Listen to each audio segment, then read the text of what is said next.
You ever grow up in a house where one kid could do no wrong, and the other might as well have been a tax deduction? That was me. I'm the other one. My sister Brittany was the star from day one. Cheer squad, homecoming queen, viral dance videos. By age 16 she could trip over a coffee table, and my mom would still clap like she cured cancer. Meanwhile, I got straight A's, played varsity soccer, and got into the Naval Academy, and all I heard was, "Don't forget to congratulate your sister on hitting 10K followers." By 20, Brittany had launched her influencer brand, landed a skincare sponsorship, and became the center of our family group chat. I, on the other hand, was learning how to handle encrypted communications, defend classified networks, and sleep 4 hours a night in a barracks while getting barked at by people who hadn't seen their kids in months. She called it cosplaying a soldier. To her, military service was a phase you posted about on Memorial Day. She never said it out loud, but the eye rolls were loud enough. And Mom? Oh, she'd say things like, "I'm just glad one of my girls gets to be around people and have fun." Yeah, thanks Mom. Nothing screams fun like cyber threat simulations at 3 in the morning. Still, I didn't push back. In my line of work, silence is safer than explanation. You don't go around telling people you have access to systems they can't spell. You just show up, do the job, and let the politicians argue on cable news. So I stayed quiet. For years. Even when Brittany joked at Christmas dinner that I probably worked in tech support and just didn't want to admit I got fired from Apple. Even when she posted a funny video online, mimicking me fake talking into a headset like I was pretending to be on a mission. Even when my own mother liked it. You'd think that would get under my skin. It didn't. What got to me was the fact that none of them ever asked. Not once. Not, "What do you really do, Ava?" Not, "How are you handling the pressure, people A?" Not even, "Are you safe?" I didn't want a parade, I just wanted basic human decency. But instead, I got silence until Brittany's engagement announcement popped into the family group text like a grenade. "We're celebrating next month at Mom's. Everyone better be there. No invite, no question. No, can you make it?" Just a demand and a glittery Canva graphic. I wasn't planning to go. Not just because I didn't want to, but because I was scheduled for a high-level on-call duty shift during that exact weekend. We were tracking a developing threat, an app that had gone viral overseas, marketed as a photo filter tool, but in reality, a backdoor Trojan built to map out satellite relay infrastructure in North America. Not exactly something you could unplug and walk away from. But then Mom called. And called again. Left voicemails, saying how it would mean a lot to the family, and how Brittany was trying to include me more. She even offered to set up a little space at the party where I could plug in and do my little computer work. She said little 3 times. My work defends the country from foreign attacks, but sure, little. Still, something in her voice. I don't know. Maybe I was tired. Maybe I wanted to believe she was trying. Maybe I missed being part of something normal. So, I said yes. I cleared the shift with command, got remote approval to monitor the situation from my secure access laptop, and packed my uniform in a duffel bag I wouldn't unpack once. The second I pulled into that driveway, I knew I'd made a mistake. Brittany was waiting in the doorway with her fiancé shirtless, holding a protein shake, like a Calvin Klein ad audition gone wrong. She squealed, fake hugged me, then turned to him and said, "She's in the military, like, real military, not like Coast Guard." Then she laughed like it was the joke of the century. If you've ever been the quiet one in a loud family, or the serious one among people who think everything's content, go ahead and comment below. I'm sure you've got stories too. And if you want more no BS breakdowns like this one, hit that subscribe button. It's free, and it annoys all the right people. I hadn't even put my bag down before Brittany asked if I brought my nerd gear and whether I'd be hacking any satellites during dinner. I played it off. Said I might just bring down a few countries before dessert. She laughed. Mom didn't. That night, I connected to the secure line, checked logs, flagged anomalies. Our team was still watching the app's activity spike in U.S. cities. The threat hadn't passed. But as far as my family was concerned, I was just catching up on emails. Brittany was showing off the seating chart. Mom was reminding everyone that Brittany had designed it herself. They were both holding wine glasses the size of fish bowls. That's when I saw the first real-time ping. Not just a data packet, not a simulation.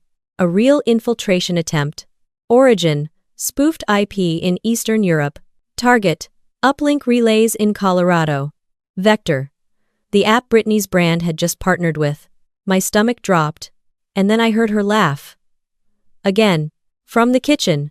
She was mocking me again, telling her friends I was probably playing Call of Duty and pretending to save the world. I looked down at my laptop. No, Britney. I wasn't pretending. I didn't close the laptop. I minimized the threat window and locked the screen with a thumbprint scan. From the hallway, I could still hear Britney talking like she was auditioning for her own reality show.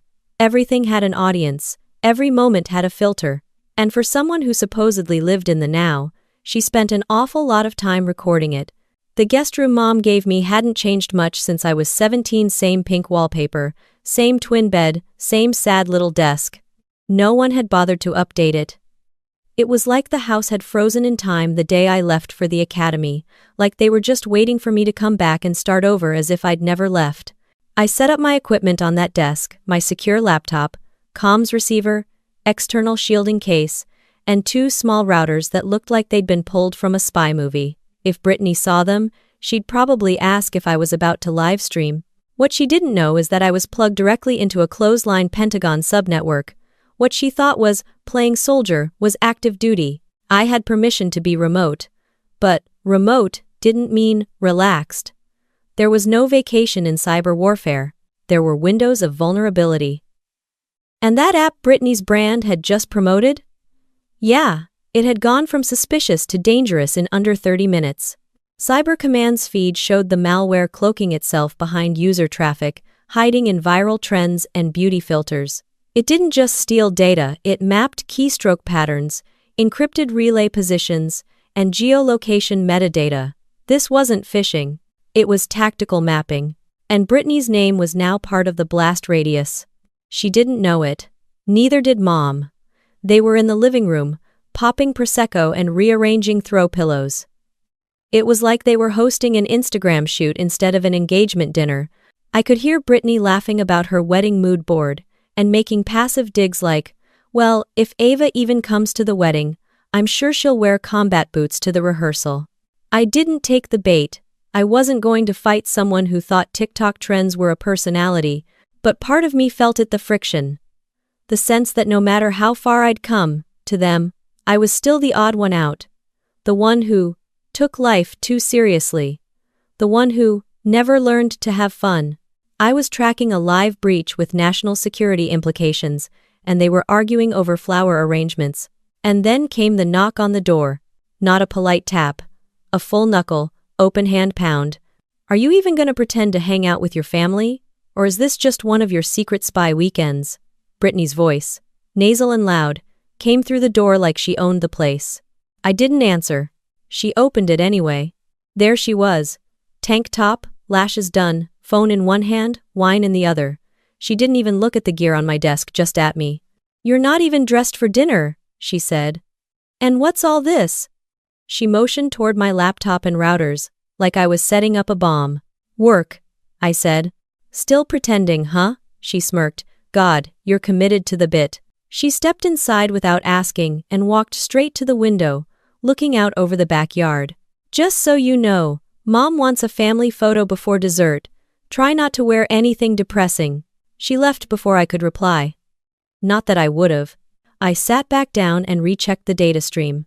The malware was evolving, spreading faster through influencer campaigns, targeting follower-heavy accounts. Guess what Britney had just done 3 days ago? Partnered with that exact app for a skin glow filter. Her face was probably already in a training dataset, feeding an enemy's machine learning model. I flagged her account, not for punishment, for containment. That's when my secure line buzzed again. No ringtone, no vibration. Just a low chime, a sound that never meant good news. I authenticated with retinal scan and voice ID. The voice on the other end was cold, sharp, and not messing around. Commander Grant, we have confirmed breach escalation. Secondary nodes now detected in domestic infrastructure. You are to maintain full remote readiness and prioritize extraction protocols if field command is compromised. Confirm status. Confirmed, I said. I was no longer just monitoring. I was now point. And no one downstairs had a clue. The meatloaf was being plated. Brittany was doing some kind of cute couple skit with her fiancé in the kitchen. Mom was lighting candles like she was hosting a Hallmark Christmas special. I didn't need them to understand the stakes. I just needed them to stay out of the way. The door swung open again, this time without a knock. "Are you coming or what?" Brittany said, leaning on the doorframe like she paid the mortgage. "I'll be down in a minute," I replied, my voice flat. "God, you're always like this, mysterious little war robot." I glanced at her. "Brittany," I said, calm but firm, "do not touch anything on this desk." She rolled her eyes so hard I thought they'd detach. Yeah, classified world-saving files. Got it." And then she walked off, humming some Taylor Swift song like the world was her private soundtrack. I locked my laptop, hid the gear under the desk, and stood up. This wasn't about dinner anymore. The hallway smelled like cheap candles and too much hairspray. Brittany had turned the house into a Pinterest board. Gold balloons that spelled out "bride-to-be," custom napkins with her wedding hashtag, and some guy in a bow tie who said he was her content manager. I wasn't sure if he was on payroll or just hoping to marry into the family. The guests were already here. A weird mix of fitness influencers, realtors, and Brittany's old sorority friends who all looked like they'd fallen out of the same Instagram filter. They talked in hashtags. They carried ring lights. One of them asked me if I was the girl who did crypto or whatever. "No," I said. She blinked, then moved on like I didn't exist. The dining room table was a full spread. Brittany stood at the head, already in full performance mode, laughing loud, snapping selfies, and making sure no one forgot whose party it was. Then Mom waved me over like I was a plus one she forgot to include. "There's a seat for you by the end," she whispered. By the end. Of course. Brittany's fiancé, Logan's shirt still too tight for his arms, teeth too white to be real, raised a glass. "Just want to say thanks to everyone who came to celebrate us," he said. "Especially Brittany's family for letting me survive meeting them." Everyone laughed, except me. Brittany jumped in. And my sister Ava, who's finally decided to grace us with her presence. I know she's super busy pretending to work for the Navy or something, but hey, family comes first, right? A few chuckles scattered around the table. I stared straight ahead. "She's very top secret," Brittany added, with mock seriousness. "We're not even sure if she's allowed to use a microwave without clearance." More laughter. I looked down at my plate. I hadn't even touched my food. My phone buzzed silently in my pocket, 3 short pulses. A pre-programmed alert. I resisted the urge to check. Not yet. Brittany wasn't done. "No, seriously," she said, flipping her hair over one shoulder. "She's like, Homeland Security, or maybe she just Googles a lot. We're still not totally sure." Then she looked right at me. "You ever going to tell us what you actually do, or are you just keeping it vague for the aesthetic?" Everyone turned to me.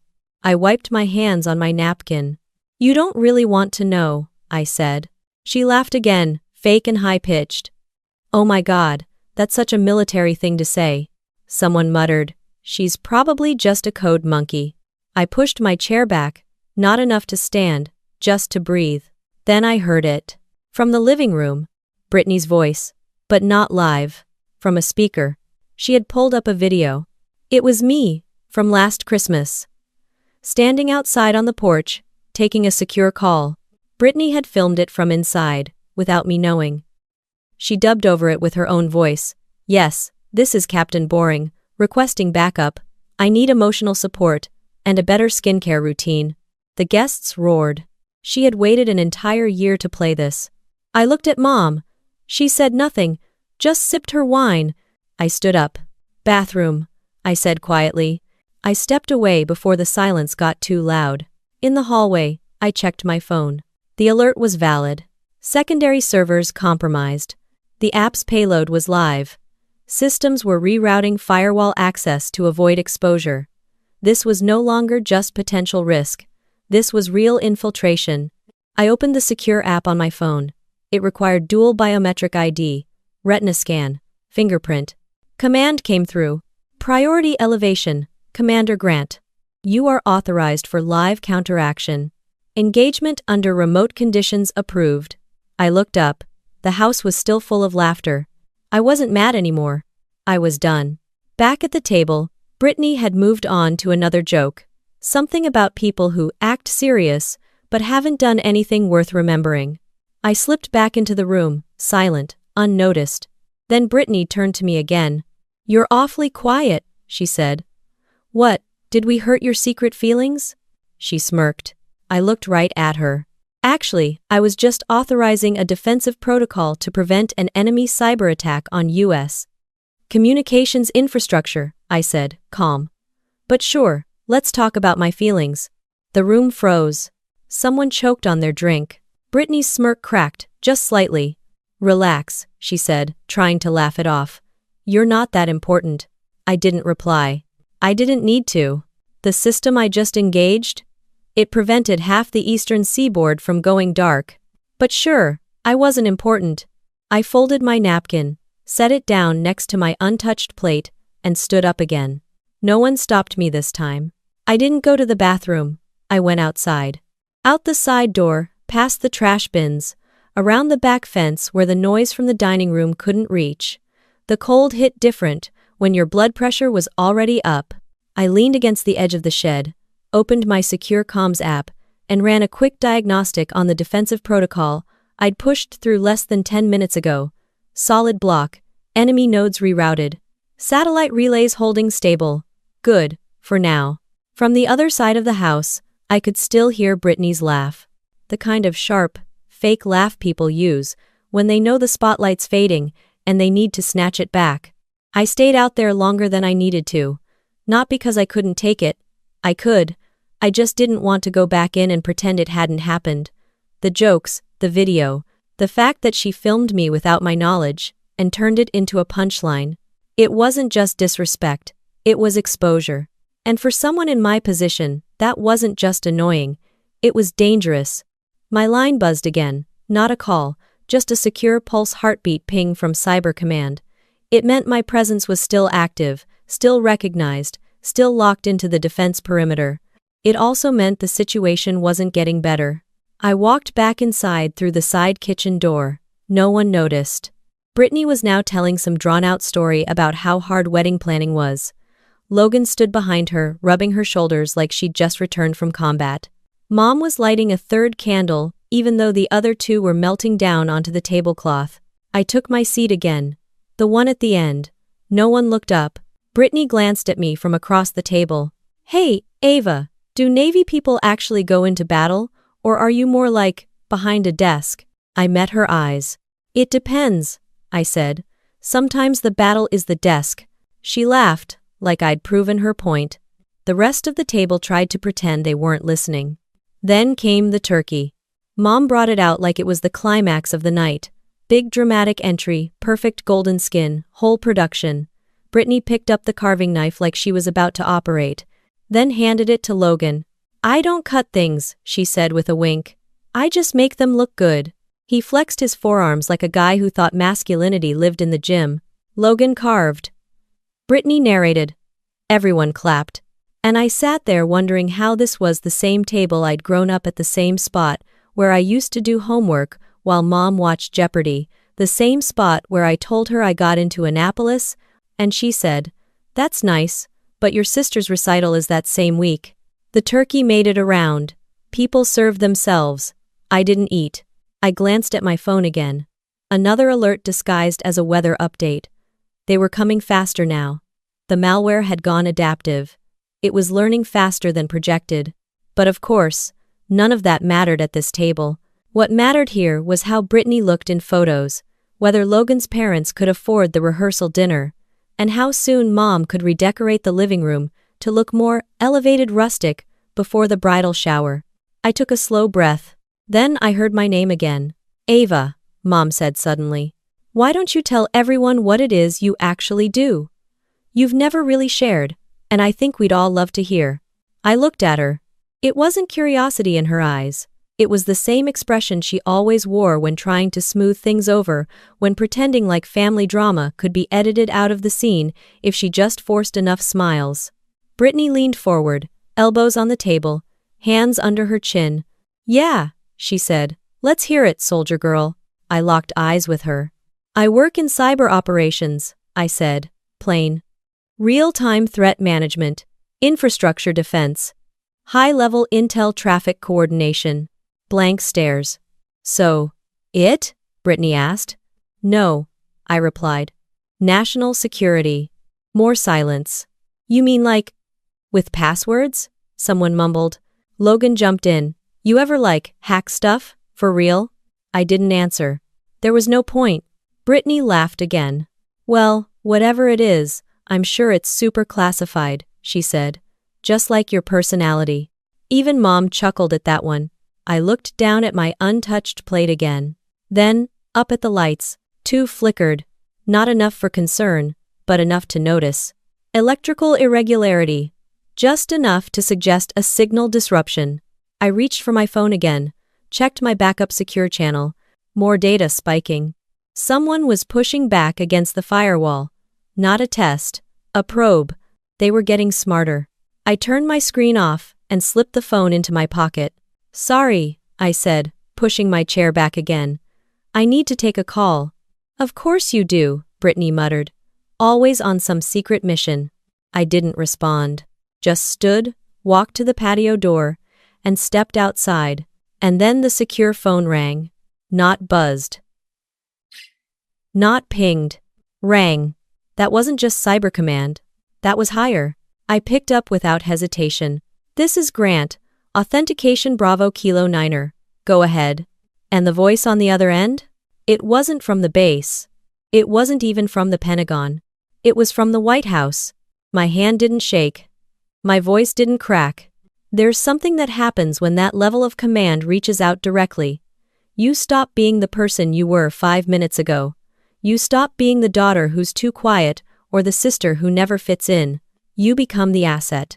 And assets don't flinch. The voice on the other end was clipped and direct. It didn't waste breath on courtesy. "Commander Grant, this is a direct channel from the National Security Council. You are instructed to initiate emergency tracking on Vector Sierra Echo 7. Confirm immediate status."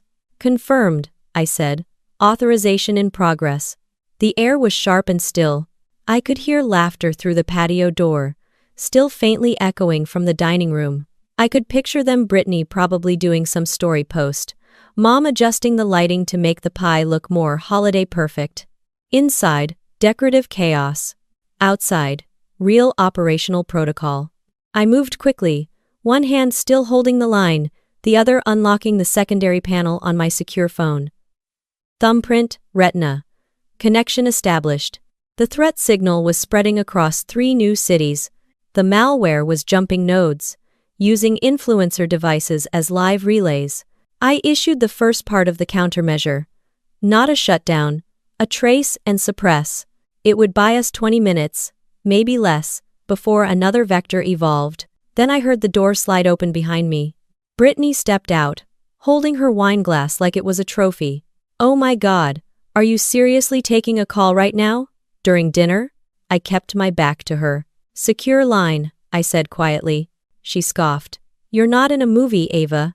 You're standing on Mom's patio." "Back inside, Brittany, now." "Wow. Did you just try to give me an order?" I turned, finally meeting her eyes. "Yes." She laughed. Loud. Like a dare. "You think just because you walk around with a little computer and talk like a robot, that makes you important?" "I have AT's freed." She took a sip of wine, still watching me. "You've always been so dramatic. You don't do anything real. You're just hiding in some made-up job because you don't know how to function around actual people." I said nothing. She stepped closer. "Tell me this, Commander," she said, mocking. "If what you're doing is so damn important, why are you the only one who thinks so? Why is it that no one respects what you do? Not, Mom, not anyone." I looked at her, and for the first time in years, I didn't feel the weight of trying to prove anything. I didn't feel small. I didn't feel defensive. I just felt clear. "You know what? she said, stepping even closer, voice louder now. I bet if I picked up that magic phone, there wouldn't be anyone on the other end. You're not saving the world, you're playing pretend. And before I could stop her, she reached out and grabbed the phone from my hand. She yanked it like she was pulling a toy away from a child. The motion was fast, aggressive, and careless. The screen was still active, still showing live data. The call hadn't ended, and she raised the phone to her ear. "Hello?" she said, all attitude and sarcasm. "This is Ava's sister. She's a little busy lying to her whole family, so I thought I'd—" Then she stopped. Completely. No punchline, no comeback. Her mouth froze open, but no words came out, because the voice on the other end, the one I'd been speaking to, was still there. Still live. And it said, calm and sharp, "This is a secured federal channel. You are in possession of classified military communication equipment. Identify yourself immediately." Brittany blinked, like the voice had hit her in the face. I didn't mean to," she stammered. I stepped forward and took the phone back without asking. Her hand was still in the air. "Breach contained," I said into the line. "Unauthorized contact neutralized." "Understood," the voice replied. "Continue with active suppression. We'll maintain your position." I ended the call. Brittany still hadn't moved. "You just committed a federal offense," I said, quietly. "That's not a metaphor. That's not me being dramatic. That was the White House on the line." Her eyes flicked to the door, then back to me. "You're lying," she whispered. "No," I said. "Not this time." She dropped her wine glass.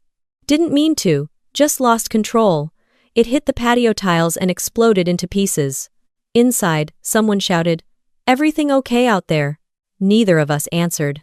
Brittany looked like she was waiting to wake up from a dream, like her brain was still searching for a version of reality where she wasn't the villain. I walked past her, opened the sliding door, and stepped back into the house. No one noticed the change in the air, but it had shifted. Permanently. I shut the patio door behind me, not slamming it, just a clean, final slide. The kind that doesn't make noise, but still lands heavy. The dining room felt smaller now, like the walls had shifted in while I was outside. Same laughter, same music playing low through a Bluetooth speaker, but the temperature had changed, at least for me. I moved through the room calmly, not making eye contact. I picked up my plate, still untouched, and carried it to the kitchen. Mom was in there arranging cupcakes on a tiered stand like it was her job. She didn't even look up, just said, "Everything okay out there?" "Yes," I replied. "Handled." She hummed, like she was trying to keep things light. I'm sure Brittany didn't mean whatever she said. She just doesn't understand what it is you do. "She understands now," I said. The fridge door closed louder than it needed to. Mom turned finally. Her eyes scanned my face the way she always did when she sensed tension but didn't want to deal with the cause. She gave me that smile she used when guests were over, soft, controlled, fake. "You know, this was supposed to be a fun night." I rinsed my plate and set it in the dishwasher. "I know. Just try not to escalate things," she added. "She's under a lot of pressure with the wedding." I looked at her. "I'm under pressure too," I said. She blinked like the idea had never occurred to her. Then Brittany came in. Not stomping, not crying, just pale, quiet, unusual for her. She stood in the doorway, hands empty now. No wine glass, no phone. Just standing there like her feet didn't know whether to go forward or back. Mom turned. "Oh, good, there you are. You too should." She took a secured call, I interrupted, from a direct federal line, without clearance. Mom froze. "What?" Brittany opened her mouth, but nothing came out. I looked at her. "Do you want to tell her who was on the other end?" Brittany's face went red, then white again. I didn't know." Mom looked between us like we were speaking another language. I didn't explain. I wasn't going to explain. If they hadn't cared to understand what I did for the last decade, I wasn't going to waste my breath now. Brittany started to speak, but her voice cracked. "It didn't seem real. You were always just quiet about it. And you thought that meant it didn't matter?" She didn't answer. Logan walked in then, holding his phone. "Hey babe, everything cool? Your mom said something about..." He stopped when he saw me. Then Brittany. Then the look on both our faces. "Whoa," he said, trying to laugh. "We good?" No one responded. He gave Brittany a weird look. "Are you crying?" "I'm not," she said quickly. "I just need a second." She brushed past him and disappeared down the hallway. Mom chased after her. Logan stood awkwardly in the kitchen, shifting his weight. "So, did I miss something?" I didn't bother answering. He waited a beat, then left too. The room went still. No one else had seen it happen, just us three. And that's all it took. I checked my secure phone. The trace was holding, secondary vectors still active but stalled. I had a 15-minute window before the next protocol needed engagement. I walked back into the dining room. Guests were chatting again, oblivious. Someone had started a game involving celebrity couples. Brittany's content manager was now running things, instructing people to hold up cards, and guess who was more relationship goals. I sat down quietly, picked up a glass of water, took a sip. No one paid me much attention anymore. The tension was there, an undercurrent, but not in the open, just the way I liked it. From across the table, Grandpa Arthur looked at me. I hadn't even noticed him arrive. He was seated in the same armchair he always claimed during holidays, nursing a glass of iced tea, wearing his old beige cardigan, and that expression that always said more than he ever spoke. He didn't ask anything. He just looked at me for a long second, then nodded.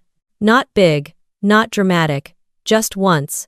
It was the kind of nod that carries weight if you've ever had to give one back in uniform. I gave him one back, almost instinctively. The moment was small, quiet, real. And then, the lights flickered again. Not just one bulb this time. The whole chandelier over the table. The Bluetooth speaker skipped. Music cut out. A few guests laughed. Storm rolling in? But there were no storms in the forecast. My phone pulsed again. A different pattern. High severity trace request. Live escalation approved. Initiate fallback protocol 3C if needed. That wasn't advisory. That was a warning. I reached into my jacket pocket and slid my laptop bag closer. Just in case. Someone across the table made a toast. Glasses clinked. And I sat there, eyes forward, listening. Not to the guests, but to the data feeding into my ear. I didn't move when the chandelier flickered again. This time, the glitch wasn't a power surge. It was rhythmic, 2 short pulses, 1 long. And to anyone else, it looked like bad wiring. But to me, it was a coded signal. The secure phone lit up in my pocket. A single alert on a black screen. Shadow protocol activated. Secure perimeter status compromised. Tertiary response en route. Maintain position. They were sending people, not requests, not analysts. People. Boots on ground type people. I stayed seated. Grandpa Arthur was still watching me from across the room, and I knew from the way his eyes hadn't moved from mine, he'd caught the pattern too. He might have been out of the game for decades, but once you've memorized alert cadence, it never leaves you. I gave a slow nod. He gave a smaller one back, then looked away like nothing had happened. Ava, the sister, might have been invisible, but Commander Grant had just received silent backup from a man who once held rank in a war no one in this house ever asked him about. "Okay, game time's over." Brittany's voice cut through from the hallway. She had reapplied her lipstick and attitude. Whatever had shaken her outside, she was now pretending it hadn't happened. The smirk was back. A little thinner, a little forced, but still there. She took center stage like she always did. Raised a glass, even though hers was still empty. "Let's get real, people," she said, grinning.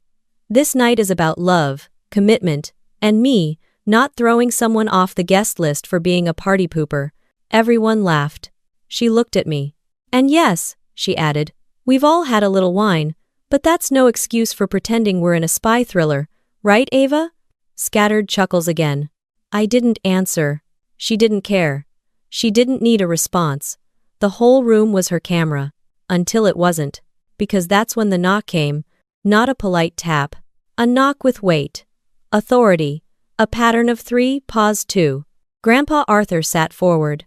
The guests fell quiet. Another knock. Louder this time. Mom looked up from the kitchen, confused. "Is someone expecting a delivery?" "No," I said. I stood up. So did Grandpa. Brittany rolled her eyes. Probably the neighbors. Or Jehovah's Witnesses. Ava, maybe go flash your Navy badge at them. She laughed. Then the door opened. But not by us. By them. 2 agents entered without waiting for permission. Suits, no ties. 1 male, 1 female. No weapons visible, but every muscle in their posture said they didn't need any. A third followed behind, holding up a badge federal issue, shining under the entryway light. Commander Grant? The lead agent said, scanning the room. Yes, I said, stepping forward. Brittany froze. Mom's hand went to her mouth. What's going on? Logan asked, voice cracking slightly. The agent turned toward me. We need your presence confirmed for visual chain verification. We'll be executing a live debrief in a secure location. Your current position has been compromised. Understood, I said. Fallback protocol in play? Already active. Package is inbound. That meant extraction. I was being pulled. Now. Whoa, hold on, Brittany said, stepping forward, arms out. What is this? Some kind of joke? The second agent looked at her briefly, then turned back to me. Is she a known contact? No, I said. She's a civilian with no clearance. Understood. One of the guests tried to take out a phone. The female agent pointed at him without looking. No photos. He put it away fast. The energy in the room had shifted again, this time beyond repair. I picked up my laptop bag, slid it over my shoulder. The gear inside was already running a self-scramble, destroying residual logs and redirecting traces. Mom finally found her voice. Ava, what is happening? I looked at her, not cold, not angry, just done. I told you I had to take a call, I said. That was real? She whispered. Yes. You could have said something. No, I said. I couldn't. Brittany was staring at the agents now, like she was watching a broadcast from another planet. You're actually military, she muttered. Like, really? I didn't answer. She wasn't owed one. Outside, black vehicles lined the curb. Not sirens, not drama, just presence. Enough to shut down an entire block if needed. The lead agent turned to me. We have 10 minutes before extraction. Debrief in transit. Copy, I said. Then I turned back toward the table, toward the room of people who had spent the entire night laughing at a version of me that didn't exist. And I said nothing, because they weren't owed a speech either. Grandpa stood up. He didn't smile. He didn't clap. He just raised a hand slowly, in a crisp salute. And this time, I returned it fully. Straight spine, locked wrist. His eyes crinkled in the corners. I nodded once and walked out. The back of the SUV was quiet, except for the low hum of encrypted comms cycling through the dash. The agent beside me, female, maybe mid-30s, hair in a tight braid, didn't speak unless absolutely necessary. That made 2 of us. We passed block after block of warm-lit houses, lawns still decorated with fake snowmen and string lights. America pretending everything was fine. 10 minutes ago, I was seated at a table pretending with them. Now I was being escorted to an off-site debrief because a viral malware attack had piggybacked on Bluetooth holiday playlists and fitness trackers. The irony wasn't lost on me. Commander, the agent finally said, we'll be arriving at the safe point in 3 minutes. Confirming extraction logs, your visual ID has been cleared at all 4 satellite verification nodes. Your previous residence has been geo-flagged for observation until full sweep is complete. Copy, I replied. Any known data leaks tied to proximity? Just the one. Of course. Civilian interference? I asked. Her device initiated an auto-sync with your compromised comms window. Her cloud storage began an unsanctioned cache dump mid-transmission. I didn't even have to ask who. Brittany, I said under my breath. The agent nodded once. My sister had uploaded partial metadata from a live defense operation while trying to live stream the family dinner. Probably thought she was making a TikTok. And now, her wedding was about to become a footnote in a national security report. Is she being charged? I asked. Not yet, the agent said. They're reviewing intent. She's under a temporary hold order until your debrief concludes. My gut tightened, not from sympathy, but from protocol. I knew what a temporary hold meant in these circumstances.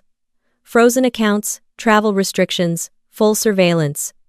It wasn't jail, but it wasn't freedom, and she had no idea what she triggered. We pulled into an unmarked building behind a strip mall, disguised as a shuttered tax office. The kind of place no one notices even when they're inside it. The door opened before we knocked. Another agent waved us in. Concrete walls, no windows, red lighting overhead. Every detail screamed transitory command post. I was led into a room with a single table. They didn't cuff me. They didn't need to. One screen was already active, displaying an interactive map of the East Coast grid, laced with red pinpoints, each one a breach attempt. The map pulsed like a live wire. A man in a suit, late 40s, no name tag, stepped in and shut the door. "Commander Grant," he said, voice calm but tired. "Take a seat." I did. He remained standing, arms crossed. "First," he said, "your override was successful. Your trace worked. You stopped something big." I nodded. He continued, "Second, your civilian family compromised a live Tier 2 operation. One of them nearly caused a full comms blackout across 3 states. I'm aware," I said. "I need your official statement. Then I need your recommendation, containment or prosecution." I looked up at him. "You want me to decide whether my sister gets charged with a federal crime?" "I want your military opinion," he said. "You are the compromised party. The chain of command respects your judgment. And let's be honest, Commander, we both know that girl didn't trip over a landmine. She walked straight into it with a phone in one hand and a selfie ring in the other." I didn't laugh. Neither did he.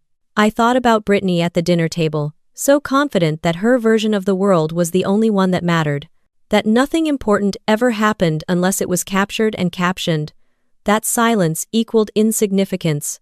She thought the uniform was just dress up. She thought top secret was just a punchline. And she thought mocking me was harmless. I looked at the screen again. One of the red pinpoints blinked out, cleared, safe, because of me. I leaned forward, elbows on the table. "My official recommendation," I said, "is containment only, no prosecution." He raised an eyebrow. "Explain."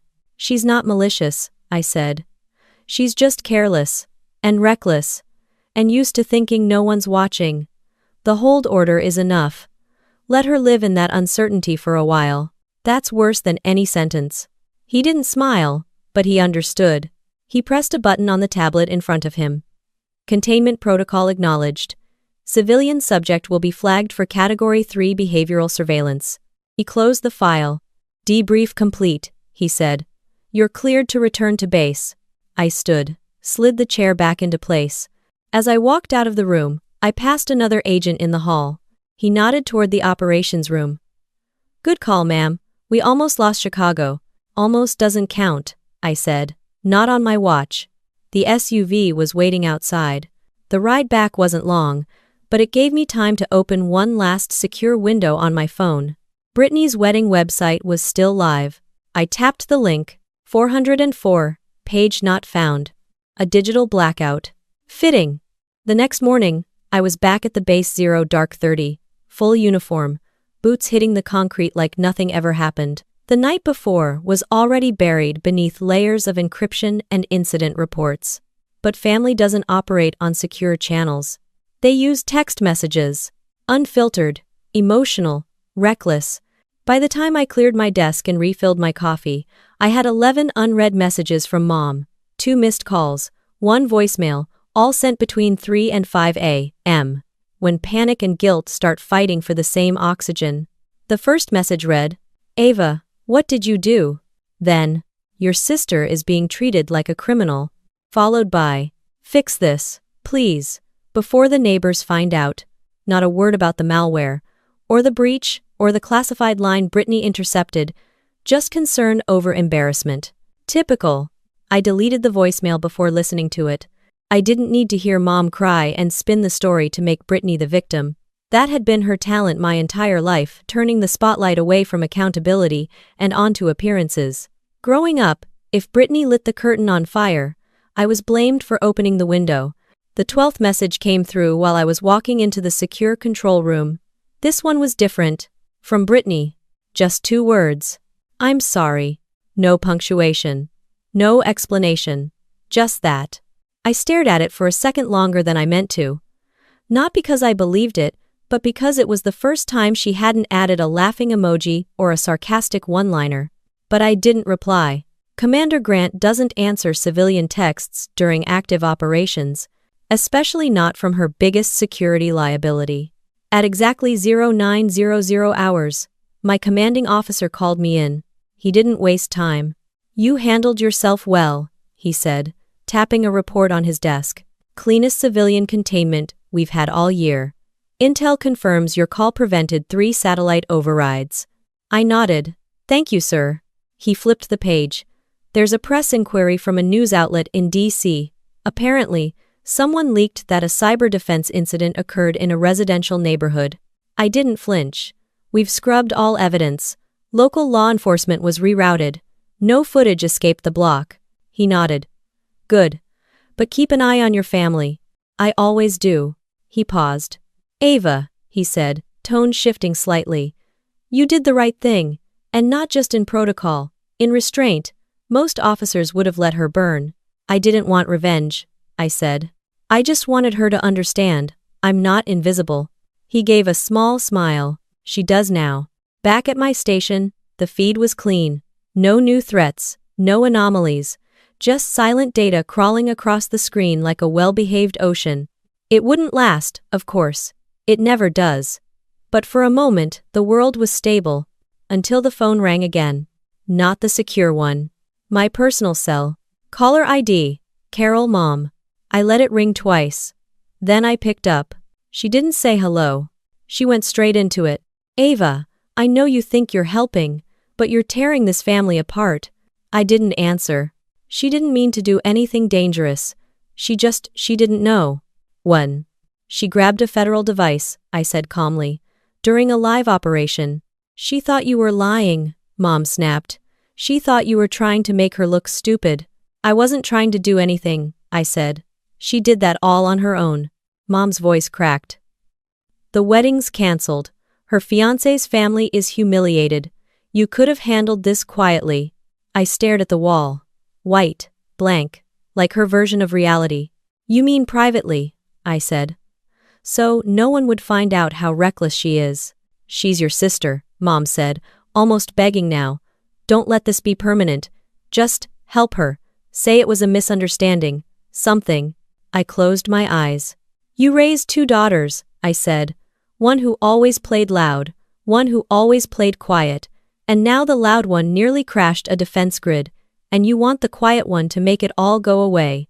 You think this makes you better than us?" she hissed. "No," I said. "It just means I'm the one who can't afford to be wrong." She was silent. I waited. She tried one last time. "Is this really worth losing your family over?" And I replied without hesitation. "I didn't lose anything, you just never saw what you had." I hung up. The phone stayed in my hand for a second before I set it face down on the desk. No tears, no drama, just clarity. If they wanted to protect an illusion, they could do it without me. The system pinged again. New alert. Foreign trace detected. Baltic region. Back to work. The following Sunday, I sat in the back pew of an empty chapel on base. No service, no music, just silence. And not the cold, hollow silence that creeps in when a family implodes, but the steady, warm kind that only military chapels know. The kind that holds its breath for those who carry things too big for words. That silence was cut by the faint click of heels on tile. I didn't need to turn around. "Hi," Brittany said, her voice smaller than I'd ever heard it. She stood there like a civilian, stepping onto a classified zone, unsure where she was allowed to walk, unsure what rules even applied anymore. "I shouldn't have come here," she said. "They didn't even want to let me on base. I had to sign something." I kept my eyes forward, hands folded. She sat in the pew behind me, not beside, not across. Like even she understood she'd forfeited certain proximity. For a moment, nothing. Then, they froze my accounts. Still, I said nothing. I tried to post a photo yesterday, and the app just shut down, like it didn't exist. My sponsors dropped me. I didn't even do anything criminal. I finally turned slightly.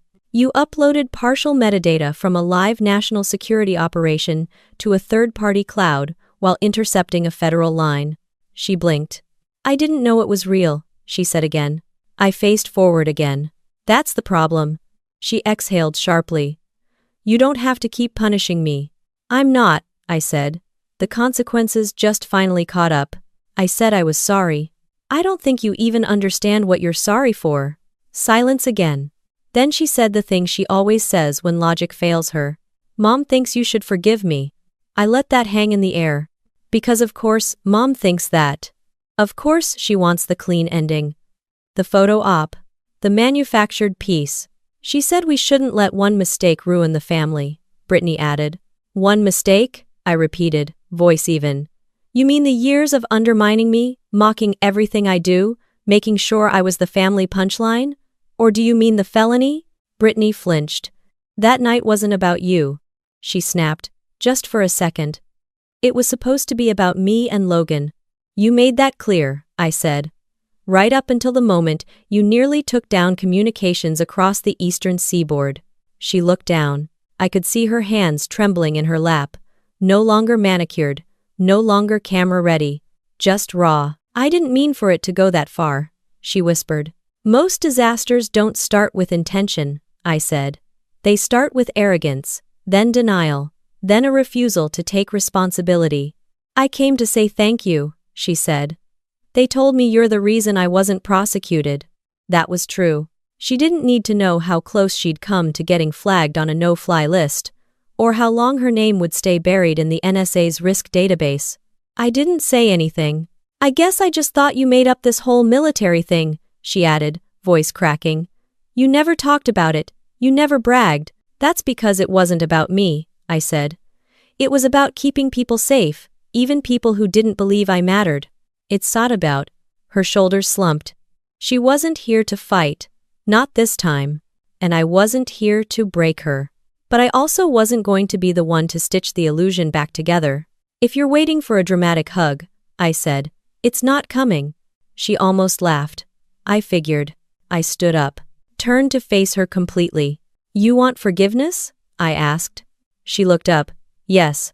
Then do something different with your life, I said. Don't just post about lessons. Learn one. And don't apologize to me. Apologize to yourself for wasting so much time pretending you were better than everyone else. She nodded slowly. I'll try. Good, I said, because next time, I won't be there to stop the fallout. She swallowed hard. I walked past her toward the chapel doors, boots echoing against the tile. Before I reached the exit, she called out, Ava? I turned slightly. You were never invisible, she said. I just couldn't handle how small that made me feel. I didn't reply. I didn't need to. By the time I got back to my quarters, the sun was cutting through the morning haze like a scalpel. I hadn't slept, but I wasn't tired. There's a strange kind of adrenaline that follows a crisis where your body keeps going because it hasn't realized it's allowed to rest. I sat on the edge of my bunk, still in uniform. My boots left faint marks on the tile. I stared at the wall, not really seeing it. My phone buzzed. I didn't move. It buzzed again. Then again. 3 messages, all from Mom. She's trying. Don't push her away now.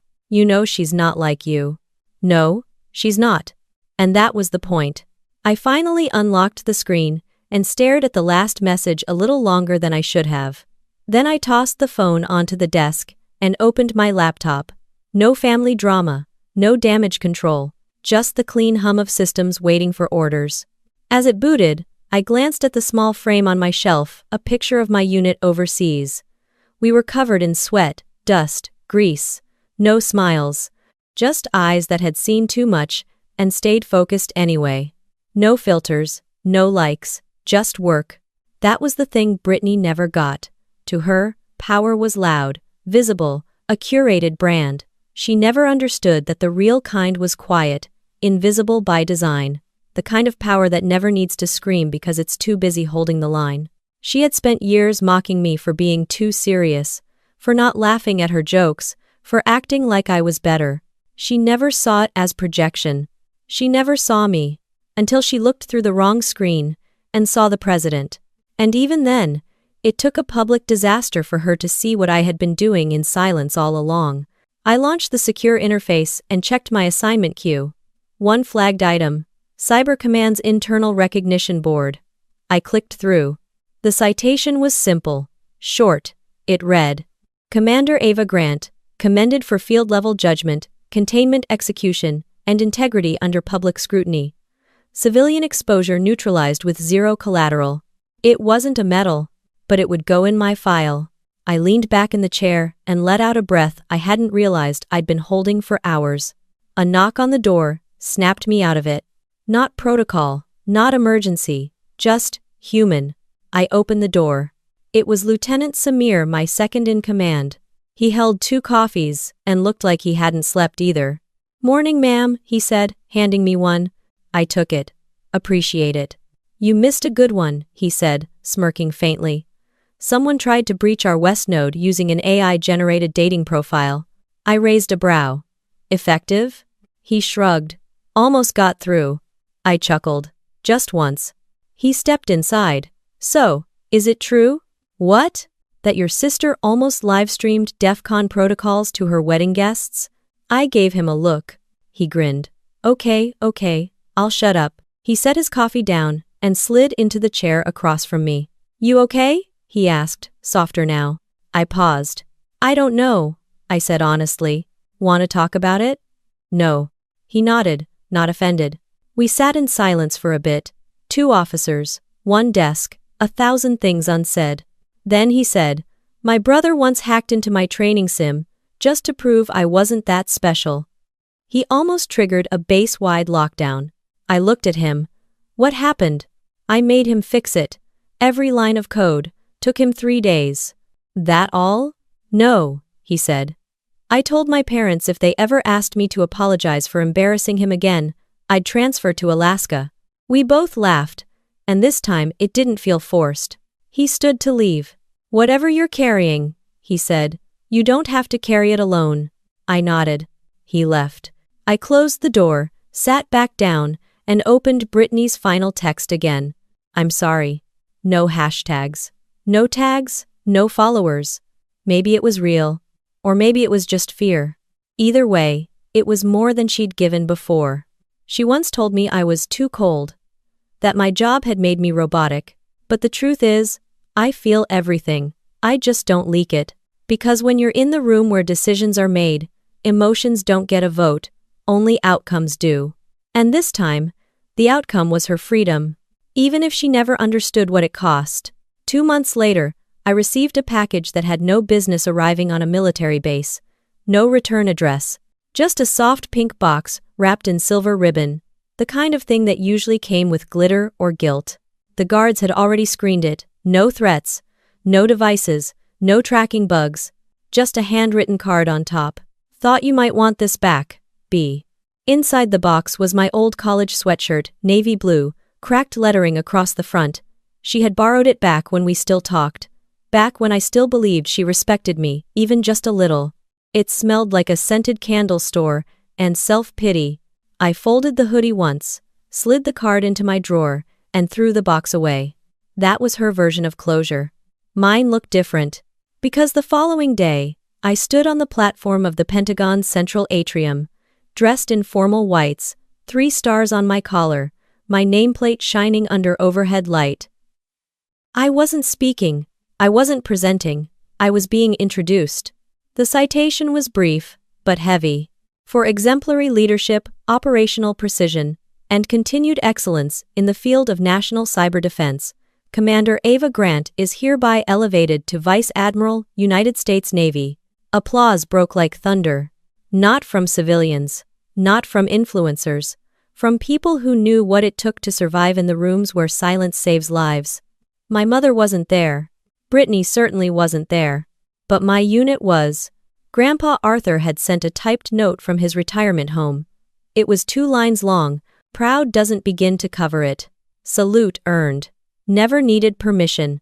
After the ceremony, I returned to my office, high above D.C.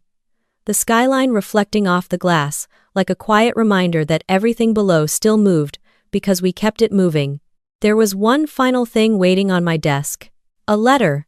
This one wasn't pink. No glitter. Just a white envelope. Handwritten, slanted cursive. I opened it. Dear Ava. They told me I could write. They said it wouldn't go through unless you cleared it. So if you're reading this, I guess you did. I wanted to say thank you. Not the fake kind. The real kind. I know what you did. I know how bad it could have gotten. I know I nearly broke everything. I keep thinking about that night. Not just the agents, or the sirens, or the way everyone looked at me, but the way you didn't. You never looked at me like I was stupid. You looked at me like I was dangerous. And I finally understood the difference. You didn't ruin my wedding. You saved me from making it worse. I'm not asking to be part of your life again. I don't deserve that. I just wanted you to know I see you now. Not the job, not the uniform, you. I used to laugh at your rank because I thought it made you cold. But now I know. You had to be strong because no one else around you ever was, especially me. Take care of yourself, Admiral. Brittany. I read it once. Then once more. I didn't smile. I didn't cry. But I did sit still long enough for the silence to say what no one else could. This wasn't reconciliation. This was recognition. And that was enough. I placed the letter in the drawer with the card. I opened my laptop. Security layers unfolded like a vault. The world hadn't stopped turning just because mine had settled. A new ping blinked on the feed. Potential threat origin, South China Sea. Preliminary analysis, spoofed communication intercept. Risk level, orange. I began typing commands, already shifting into posture. No camera crews. No applause. No sister around to interrupt. Just the same job, done right. Because in this world, redemption is personal. But service is silent. If you've ever been underestimated, disrespected, or dismissed by your own family, you're not alone. This story's for every woman serving in uniform, doing her job without applause, especially when it comes to military life, family drama, and revenge that doesn't need fireworks to leave a mark. If you felt that, subscribe now for more real, raw stories that finally say what others won't.